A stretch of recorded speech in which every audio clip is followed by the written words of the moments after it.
Good morning welcome to another mini blog. आज चाहिँ साउनको फर्स्ट सोमबार हो, त्यही भएर सबै लेडिजलाई ह्याप्पी साउन। आज चाहिँ म के गर्छु साउनको दिन, साउनको फर्स्ट सोमबार हेर्दै जाऊँ है त।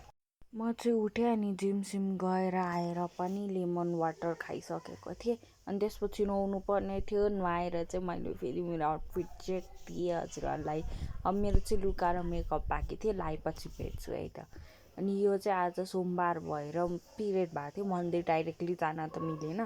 तर आज ग्रिन कि त येल्लो लाउँछ नि, त्यही भएर मैले नि आज येल्लोमा फर्स्ट साउनको सोमबारको उद्घाटन गरेँ।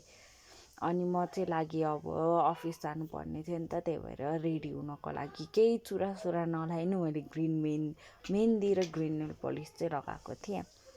अनि मेरो पिम्पल भएर चाहिँ म पिम्पलवाला प्रडक्टहरू नै युज गर्छु। गेट रेडी विथ मी चाहिँ म धेरै छिटो बनाउँदैछु।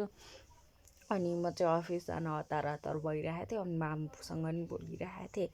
बोल्दा बोल्दा फटाफट मैले मेकअप गरेँ। मैले चाहिँ 2टा सनस्क्रिन युज गर्ने गरेको छु। गर्मी नै छ, त्यो माथि स्किनलाई डबल प्रोटेक्सन नि हुन्छ। अनि विदाउट आई स्याडो र ब्लस मेरो दिन सुरु हुँदैन। न्युड भयो भने मलाई आई स्याडो चाहिँ लगाउनै पर्छ। अनि यसको चाहिँ म फुल भिडियो हाल्छु, मैले भनि नै हालेँ। अरू बेलामा चाहिँ मैले न्युडवाला ब्लस युज गर्थेँ, तर आज चाहिँ कुर्तामा जाने भएर हल्का मेकअप गर्ने भएर चाहिँ मैले पिङ्कवाला ब्लस युज गरेँ। अहिले हल्का पिगमेन्टेड आउने कलर आउनेवाला ब्लस मैले युज गरेँ। अनि लास्टमा मैले मेरो मेकअप लुकलाई मस्कारासँग एन्ड गरिदिएँ। यही हो मेरो आजको मेकअप लुक।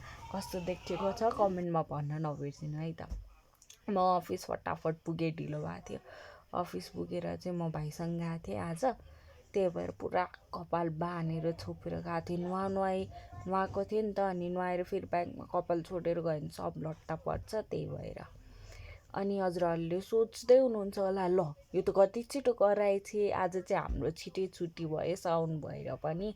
अनि मैले टिफिन लगाएको थिएँ, फ्रुट्स टिफिन पनि खाइन, घरै फिर्ता लिएर आएँ। अब घरमै बसेर सबसँग खान्छु भनेर। अनि म अब हजुरहरूलाई भेट्छु लुगा फेरेर है त, म कहाँ जान्छु के गर्छु भनेर। मैले चाहिँ लुगासुगा फेरेँ। अनि म र माम चाहिँ बेलुकातिर वाकको लागि निस्क्यौँ एज युजुअल। हामी खोला साइड गयौँ। अनि त्यहाँदेखि चाहिँ हामी आज सब्जीहरू पनि किन्नुपर्ने थियो, त्यही भएर चाहिँ हामी आज सब्जी बजार गयौँ। यो नारायण टावर जोरपाटी बस्नेहरूलाई चाहिँ थाहा छ यहाँको सब्जी मन्डी। अनि यहाँ फ्रेस सब्जीहरू पाउँछ। हजुरले टमाटरदेखि लिएर धनियाँ प्याजहरू सबै हजुरले सब्जी मन्डीमा गएर नपाउने सब्जी चाहिँ केही नै छैन होला, यहाँ सबै नै पाउनुहुन्छ। चुकन्दरदेखि लिएर हजुरले लेमनदेखि लिएर टोफुदेखि सबै। अनि हामीले चाहिँ सब्जी लिएर घर फर्क्यौँ। हामीले सिमी लिएर आयौँ, अनि त्यसपछि टमाटर लिएर आयौँ। अनि त्यसपछि हामीले यसमा चाहिँ मसरुम र लेमन लिएर आयौँ। हामी जिन्जाम छौँ नि त। अनि त्यसपछि चाहिँ यो सिमला मिर्च लिएर आयौँ, एउटा लामोवाला अनि एउटा चाहिँ डल्लोवाला। अनि नबिर्सिने चुकन्दर एज अलवेज, यिनीहरू चाहिँ हामी आज सब्जी मन्डीबाट ल्यायौँ। अनि मैले चाहिँ खाजा खाएको भाँडाहरू टर्न बाँकी थियो, त्यही भएर गएर आएर फटाफट भाँडा माझ्दिएँ। अनि भाँडा माझ्दाखेरि चाहिँ मलाई केही न केही सुन्नुपर्छ अथवा केही न केही क्लिप्सहरू हेर्नुपर्छ। अनि म चाहिँ त्यो हेरेर फटाफट किचन सिनित्त बनाएर भाँडाकुँडा माझेर राख्दै थिएँ।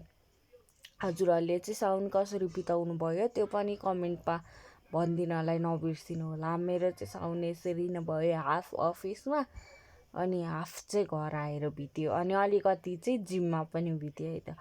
म व्रत बस्ने गरेको थिएँ, तर यो चोटि चाहिँ ठ्याक्क साउनको फर्स्टतिर पिरियड भयो मलाई, त्यही भएर चाहिँ म यो चोटि त्यस्तो व्रत बस्न पाइनँ। ठाडै व्रतवाला भयो नि बस्यो, अब माछा मासु नखाइकन। म चाहिँ मुखसुख धोएर फ्रेस भइसक्यो। अनि मैले चाहिँ मेरो साउनको फर्स्ट वानले चाहिँ यसरी बिताएँ। Hope you enjoy the video. Thank you for watching till end. Like, share, subscribe.